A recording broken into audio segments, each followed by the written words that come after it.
Buenas tardes, bienvenida y bienvenido a una emisión más de Perspectivas aquí en Rompeviento TV. Presentó el Grupo Interdisciplinario de Expertos Independientes, el GI, su quinto informe. Ángela Buitrago, miembro titular del Grupo Interdisciplinario de Expertos Independientes, se encuentra con nosotros y con nosotras. Bienvenido y bienvenida. Comenzamos.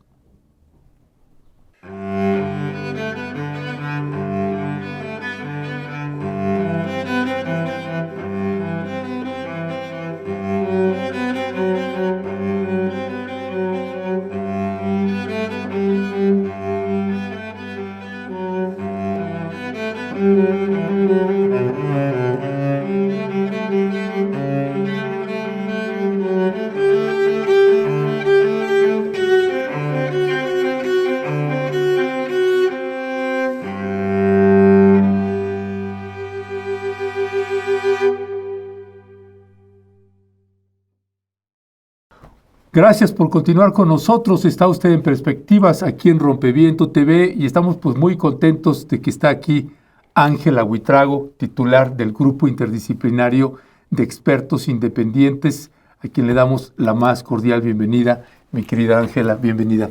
Mi querido Ernesto, ¿cómo estás? Bien, ¿tú? ¿Exhaustos? Exhaustos. Sí, muchísimo trabajo.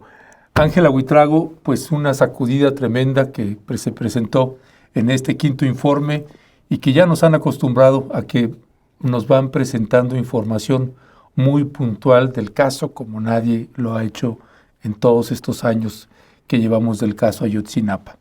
Quisiera iniciar, hay varios aspectos que ustedes presentaron en el informe, aquí lo tengo ya impreso también, con varios puntos, dudas que tenemos. Una de esas, que es uno de los puntos con los que iniciaste en tu intervención, ahora que presentaron el informe, y que tiene que ver con esclarecimientos. Ustedes hablaron de presentar avances, obstáculos y cuál es la ruta, el camino que sigue, además de que ponen un deadline en el mes de junio de este año. En lo que toca avances, decías e iniciabas la conferencia diciendo, se confirma la judicialización del caso de Murillo Karam, el ex procurador general de la República. ¿Qué se confirma del caso de Murillo Karam?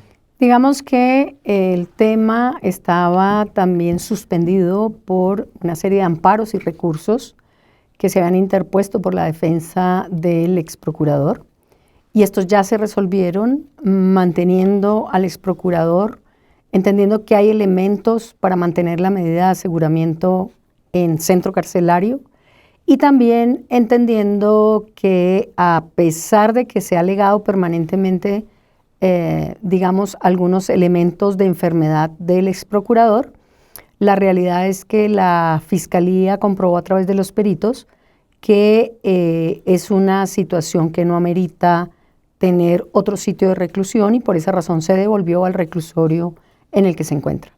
La judicialización significa también ir avanzando en términos de estar profundizando en medios probatorios que se van a absolver dentro de la causa, y sobre esos supuestos ya será un juez el que decida si hay o no responsabilidad penal frente a los hechos. Y esto permite decir también que en la imputación que se le hace y en la atribución que se le hace, lo que se está diciendo es que él participa, conoce y efectivamente sabe de que se están realizando procedimientos de tortura con respecto a los perpetradores o presuntos perpetradores, lo que también llevó a un conocimiento de que las versiones bajo tortura, primero, son ilícitas, y eso se pierde como elemento probatorio, pero dos, también pueden generar falsas versiones, porque tratando de evitar la tortura hay personas que pueden decir todo lo que les pongan a decir. Pero también el gran problema de esto es que muchas de las cosas que pudieron haber dicho que son ciertas, también se perdieron porque la consecuencia de la utilización de tortura es la pérdida de la prueba. Y esto nos lleva a afirmar que el conocimiento que tiene un fiscal de ese hecho significa que también permanece la desaparición de los muchachos por una conducta dolosa de la institución que sabe las consecuencias de utilizar estos métodos, que son métodos ilícitos internacionalmente y nacionalmente, y que por lo tanto pudimos ver también cómo muchas personas quedaron libres en una decisión del Tribunal de Tamaulipas en el 2018, entendiendo que la tortura tiene esos efectos. Uh-huh. Ese fallo de ese juez de Tamaulipas que generó muchas controversias desde el punto de vista del grupo interdisciplinario de expertos independientes, tenía fundamento, por tanto.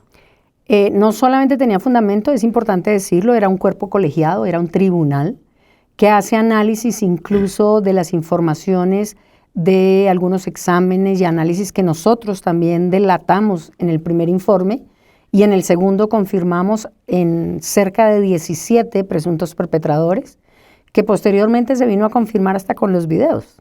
Entonces, sobre esa base, Tamaulipas en el 2018 lo que evidencia es que hay elementos que son compatibles con tortura y decide expulsar del expediente, decretar la ilicitud de todas las versiones que habían rendido los perpetradores o presuntos perpetradores.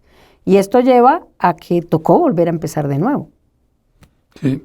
Ahora, pasando al tema que es el que me parece que más ruido ha generado en este quinto informe que presentaron, tiene que ver con el papel del Ejército, de la Secretaría de la Defensa Nacional, particularmente en obstaculización de información. ¿Cuál es, en términos generales, los puntos más graves que ustedes identifican por parte de la Sedena que está afectando seriamente el esclarecimiento de dónde están los muchachos?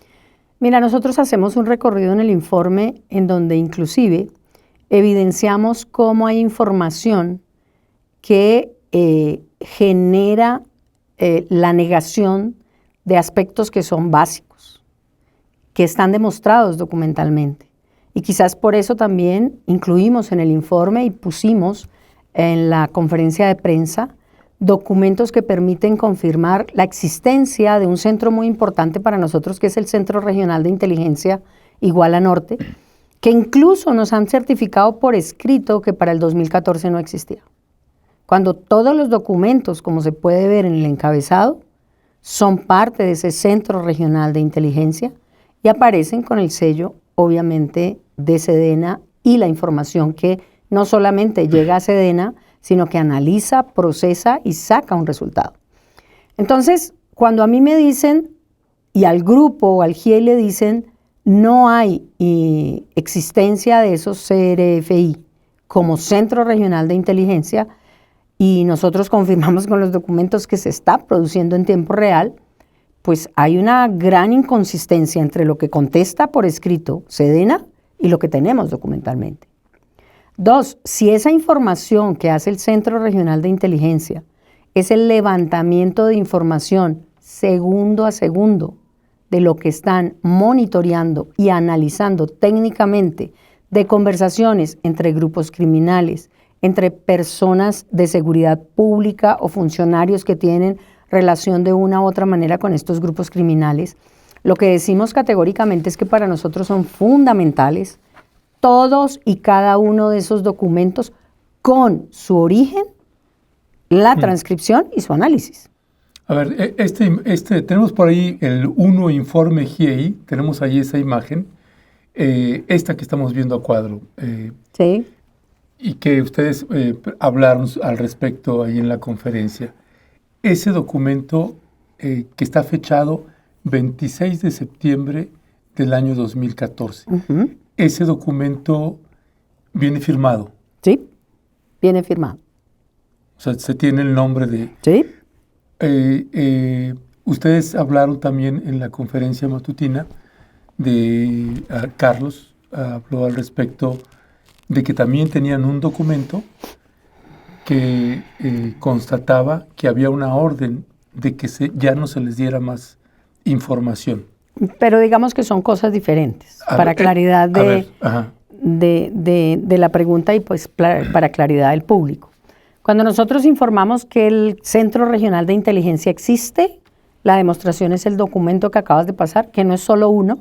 Ajá. ¿Puedes pasar el otro también, Leonardo, por favor? Que tenemos algunos Y aquí en particular estamos diciendo... Ese es el que presentaron en la conferencia, que Correcto. no viene en el informe, ¿no? No, ese que presentamos en la conferencia, más el que viene en el informe, Ajá. más otros que hay, confirman que, como se ve en el encabezado, dice CRFI, Centro igual a Norte, y sobre esa base lo que estamos diciendo es Comando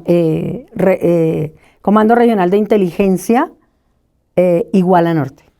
¿Cuándo existió ese CRFI o ese Comando Regional de Fusión de Inteligencia? Para septiembre del 2014 ya existía. Y desde antes existía. Y a la par nos responden que el Centro Regional de Inteligencia no había nacido para el 2014, sino que se construye a partir del 2015. Entonces lo que estamos mostrando es la incongruencia entre una respuesta oficial y documentos que encontramos con la información que se recogió. Parcialmente nos entregaron una, otra que recogimos nosotros en los archivos.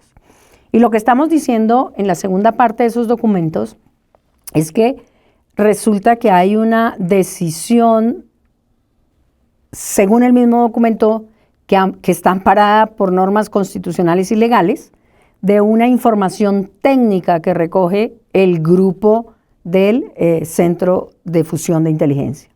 Y esa información técnica también nosotros no podemos dar más información de la que puede contarse precisamente también por la necesidad de proteger la investigación, pero lo que quisimos demostrar es que en este caso en particular había el 26 de septiembre del 2014, fecha del documento, una información y se tuvo conocimiento de una comunicación entre integrantes de la organización delictiva Guerreros Unidos con presencia en la ciudad de Iguala. Era un documento que no solamente nos decía dónde estaban, quiénes eran, sino que además qué contiene esa comunicación.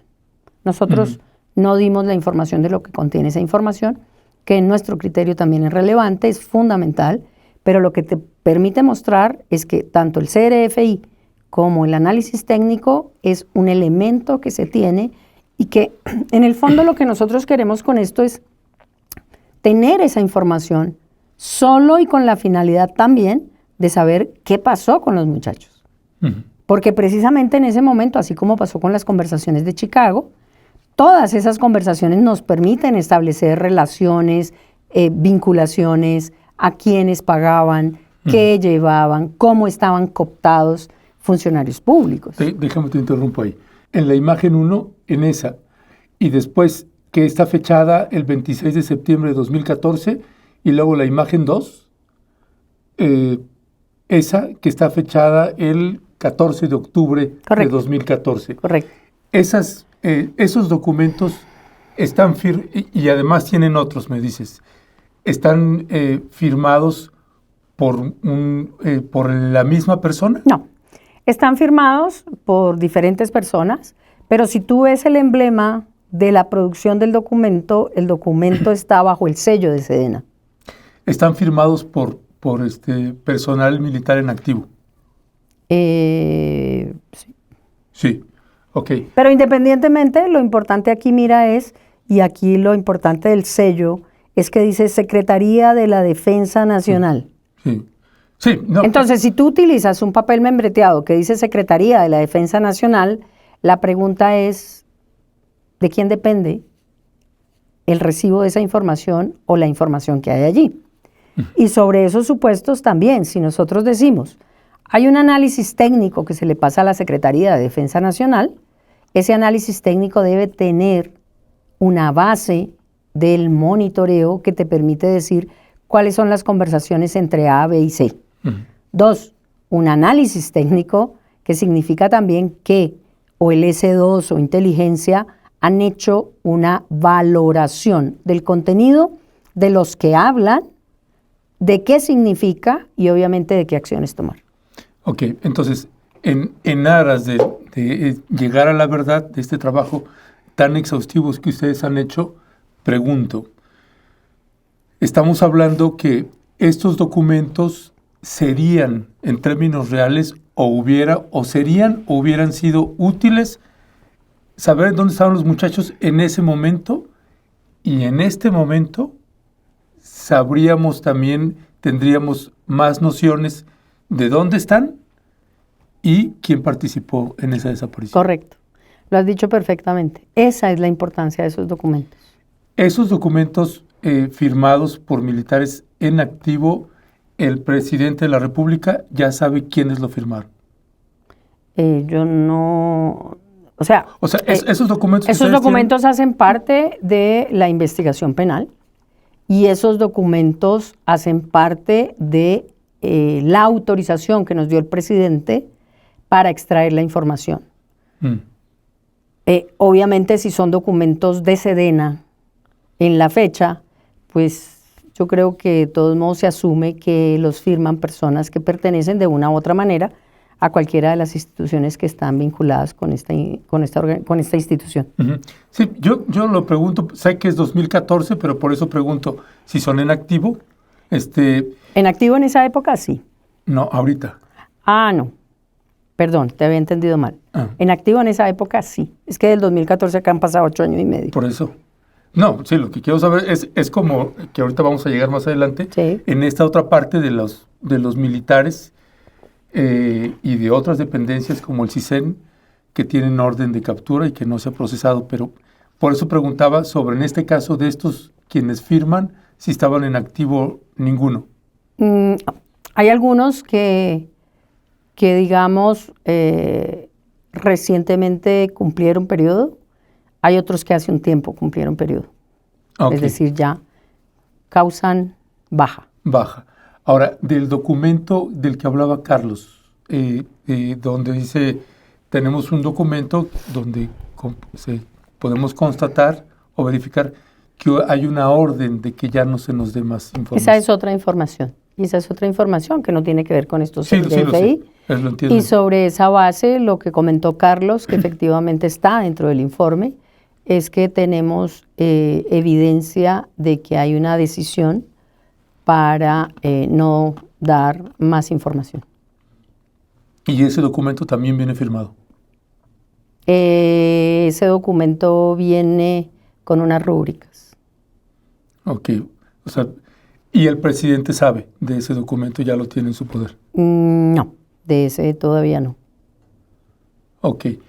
El GIEI hablaba también, ustedes en la conferencia, hablaban de que algo que se nos hacía también muy grave, que hay funcionarios en activo que tienen orden de captura y que no se ha procesado. Hablaron del CISEN. ¿Cuántos del CISEN y de qué otras dependencias de gobierno? Mira, lo más paradójico de esto es que muchas de las personas que tenían captura desde el año 2016, 17 y 18, muchos de ellos eran policías en activo, de policía municipal o de policía incluso federal, que después fueron expulsados de la corporación, incluso por una investigación interna que hizo Policía Federal. Hay personas que pertenecen al sector seguridad pública que también estaban ubicables. Y el caso concreto, pues termina siendo la orden de captura que se dicta hace más de 6 meses por un juez contra 2 personas y en particular una del CISEN que todavía está ahí y que saben dónde está.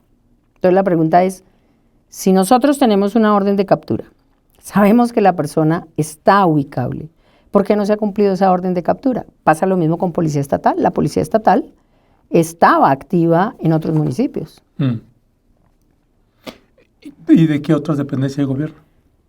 De Policía Ministerial y obviamente también de Policía Municipal. ¿A quién le toca llevar la verificación de esto? Pues lo que pasa es que ahí, una vez se dictan las órdenes y se admiten por el juez dictar esas órdenes, tiene que haber un cumplimiento de esas órdenes. Esas órdenes no pueden quedar paralizadas. Quien tiene el cumplimiento de esto, obviamente, es la policía que está a cargo en la fiscalía de cumplir esas órdenes. Y entonces, cuando uno empieza a ver que las personas están ubicables, que incluso dan conferencias de prensa como jefes de seguridad pública de otros municipios, pues uno no entiende cómo es que... Por ejemplo. No, ahí hay varios, yo no voy a decir nombres en concreto, pero hay varias personas que uno sabe y que el GIEI ha hecho el análisis y le ha dicho, esta persona está en tal municipio. O sea, ¿le ha hecho a quién? A la fiscalía. ¿Hay hay integrantes de la fiscalía también? Ministerios públicos, sí.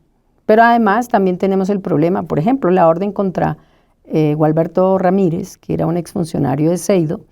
Gualberto estuvo mucho tiempo ubicable, incluso para las audiencias dijo que estaba enfermo de COVID y posteriormente desapareció y no se sabe cómo es que ya no está ni siquiera en México. Hay una parte también a los inicios de la conferencia sobre las 83 órdenes de captura y sobre el desistimiento sobre 21 militares. Ustedes hablan ahí en el informe que hay suficientes elementos para volver a solicitar la orden de captura y dicen de algunos, no de todos. Mira, las 21 órdenes que se revocaron, no todas eran militares. Solo había 15 militares y el resto estaba el juez de Barandillas y otras personas. El juez de Barandillas tiene elementos suficientes.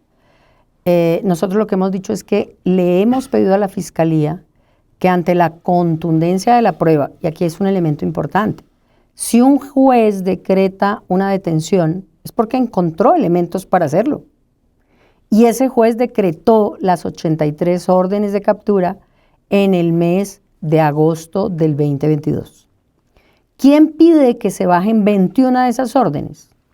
Un fiscal que no pertenece a la unidad especializada UILCA. ¿Por qué lo pide? Con su facultad como fiscal. Desisto. ¿Qué dice el juez? Pues es su facultad. Si usted desiste, yo las bajo, las revoco.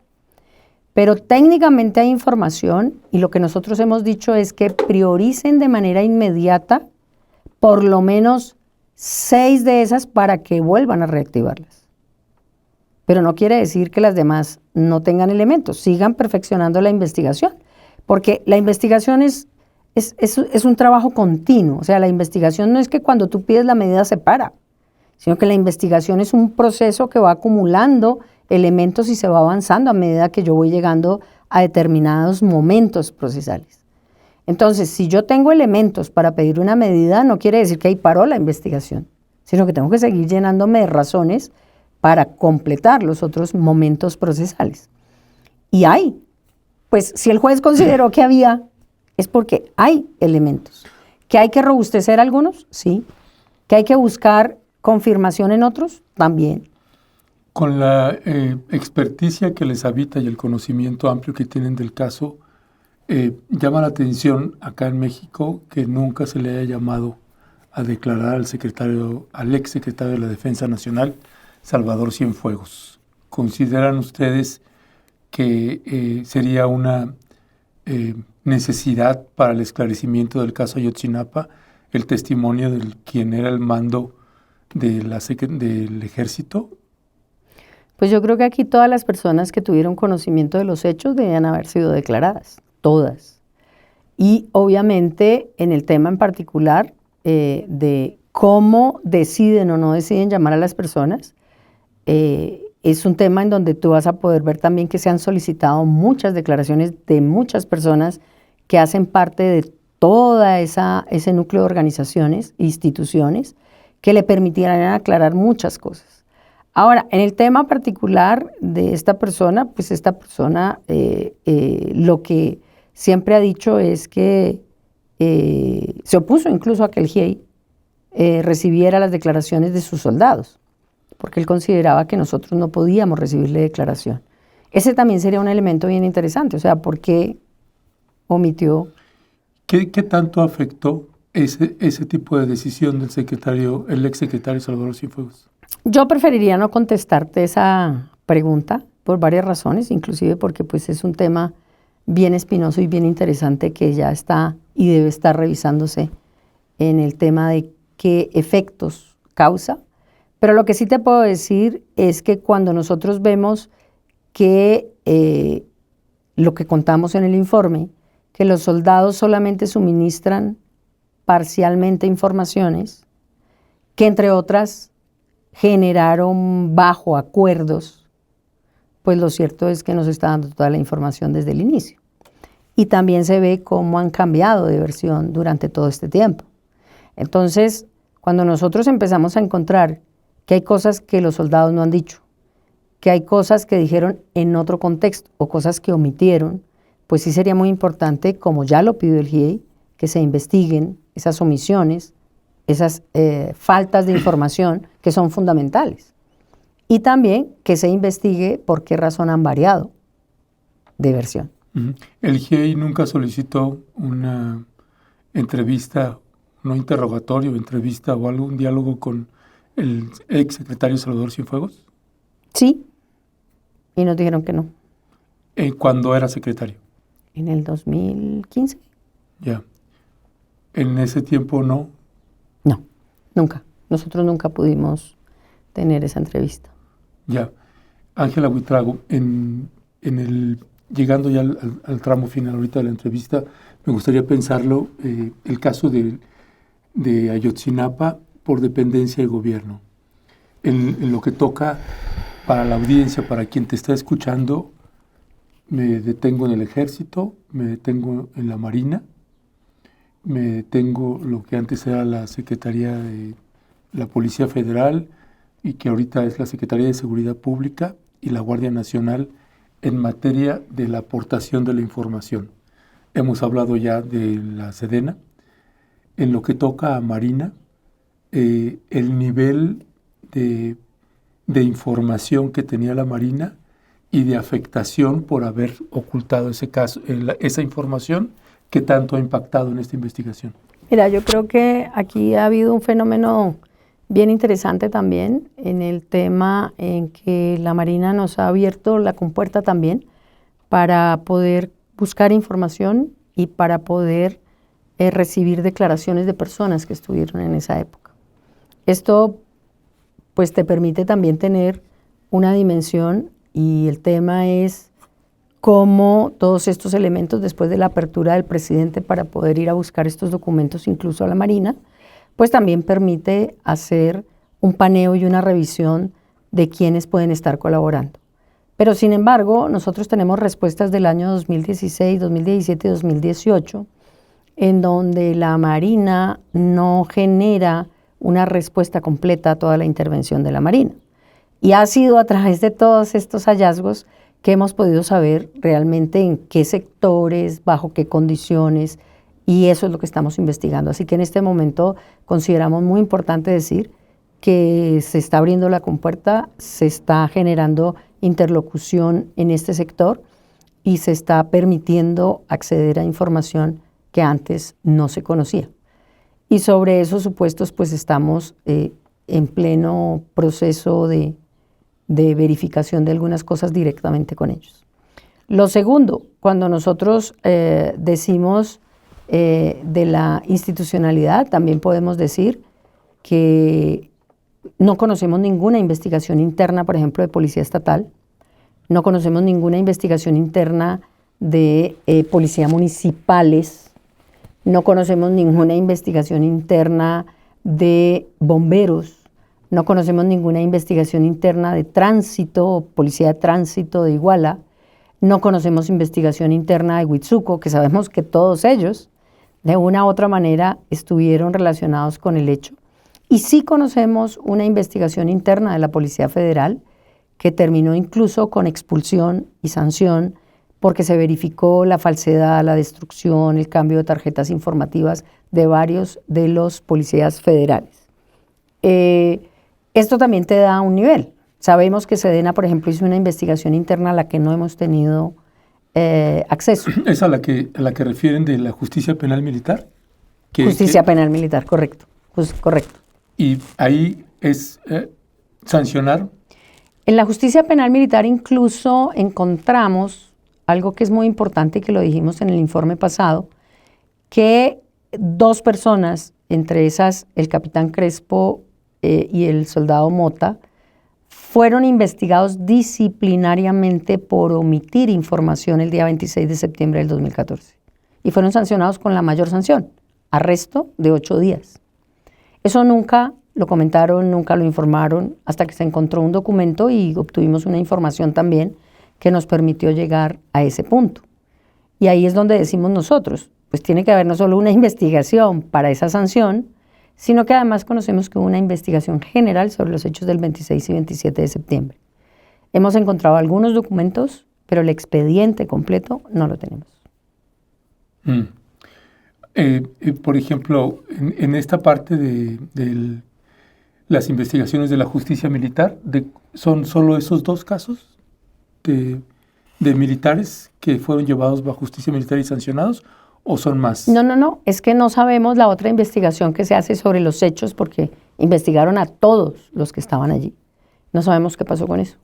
Sí tenemos incluso, y lo mencionamos en el informe pasado, y está en el informe pasado, una respuesta de la Junta Regional de Inteligencia, en donde inclusive dicen que uno de los comandantes omite el apoyo y la ayuda.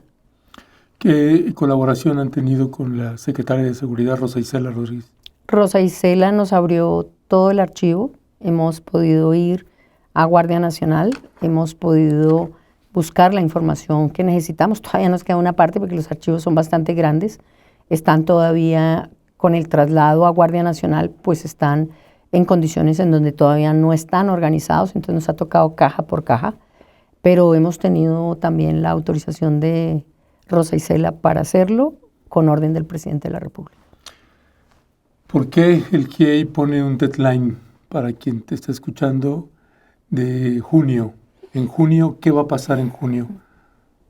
Digamos que, entre otras, nosotros hemos seguido permaneciendo en terreno por solicitud de los padres, por solicitud incluso del presidente de la COVAC y por solicitud del presidente.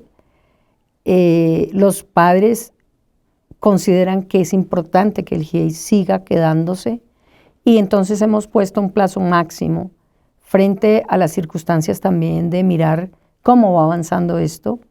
Obviamente ha habido cierres, ha habido paralizaciones, pero también somos conscientes de que se ha avanzado muchísimo en información durante estos 3 años y creemos que cualquier indicio, cualquier elemento que tengamos, cualquier evidencia puede ayudar a los padres a buscar y seguir sabiendo qué pasó con sus hijos.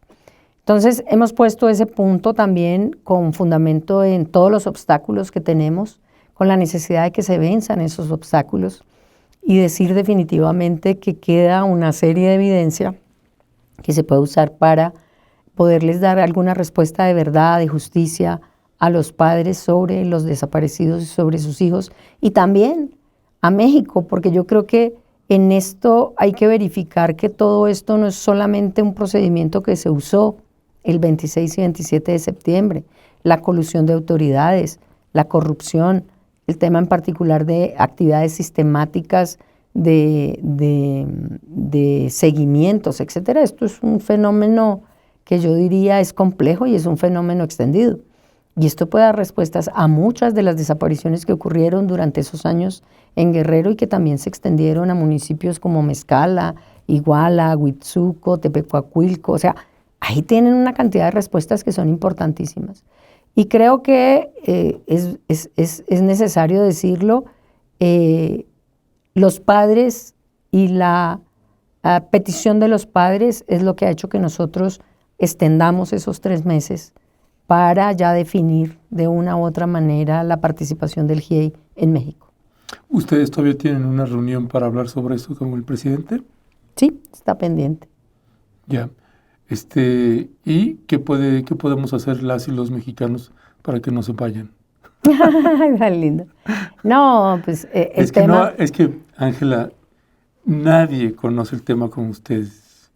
Y que ustedes se vayan, pues es casi empezar de cero otra vez, ¿no? Para darle seguimiento al caso. Bueno, yo lo que te puedo decir es que el plazo está a junio.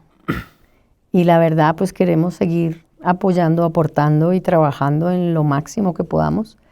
Y fíjate que si no hubiera habido esa decisión desde el principio, mucho de lo que se ha ganado en información no se conocería. Uh-huh.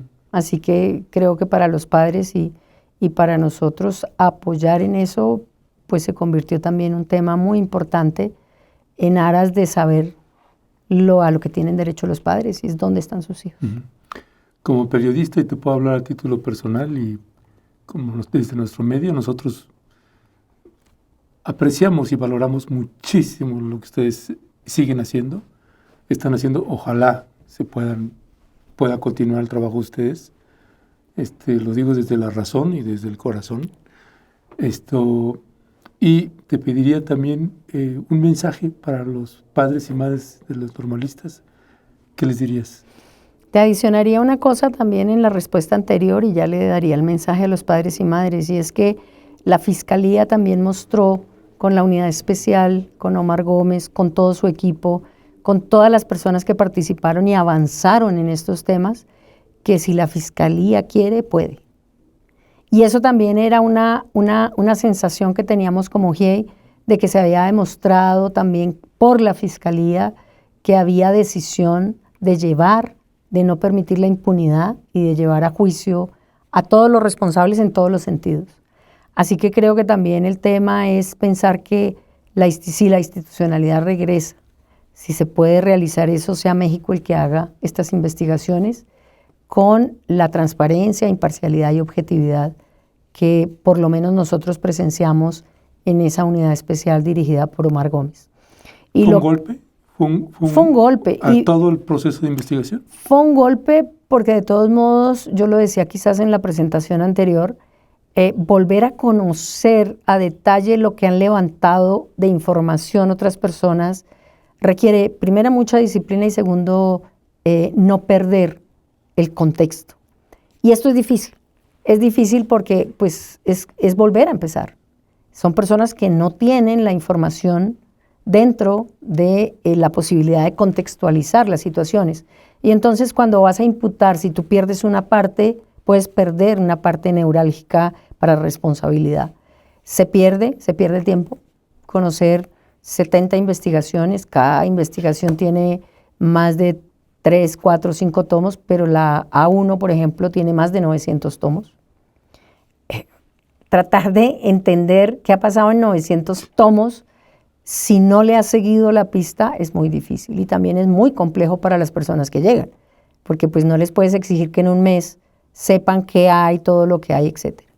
Y yo le diría a los padres y madres, como se los hemos dicho personalmente, el GIEI y en particular la medida cautelar se extiende por petición de ellos, porque creemos que la fuerza para nosotros son ellos. Y estamos convencidos que de una u otra manera, si podemos aportar, aunque sea 1 centímetro, en que ellos conozcan la verdad, pues aquí nos quedamos y nos quedamos en este periodo con la convicción de que se puede aportar y se pueden abrir puertas.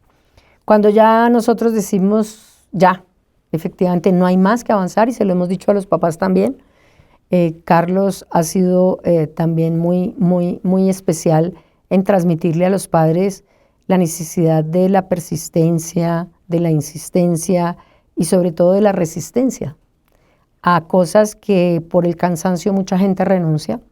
Creo que tendría que decirle yo a los papás que la persistencia, la resistencia de ellos es lo que nos mantiene a nosotros acá. Así que por ellos es que estamos acá. Ángela Buitrago, muchísimas gracias. A ti un gusto, un gusto. Gracias. Gracias a usted. Ella es Ángela Buitrago, miembro titular del Grupo Interdisciplinario de Expertos Independientes, y que en el gremio periodístico, créanme, no solamente somos nosotros, muchos periodistas, compañeros, colegas, pues apreciamos mucho un trabajo tan riguroso, tan metódico, tan estructurado que le han aportado el Grupo Interdisciplinario de Expertos Independientes a lo que ha sucedido con los normalistas de la Escuela Normal Raúl Isidro Burgos de Ayotzinapa. Gracias por acompañarnos. Esto fue Perspectivas aquí en Rompeviento TV. Gracias todas. Gracias siempre.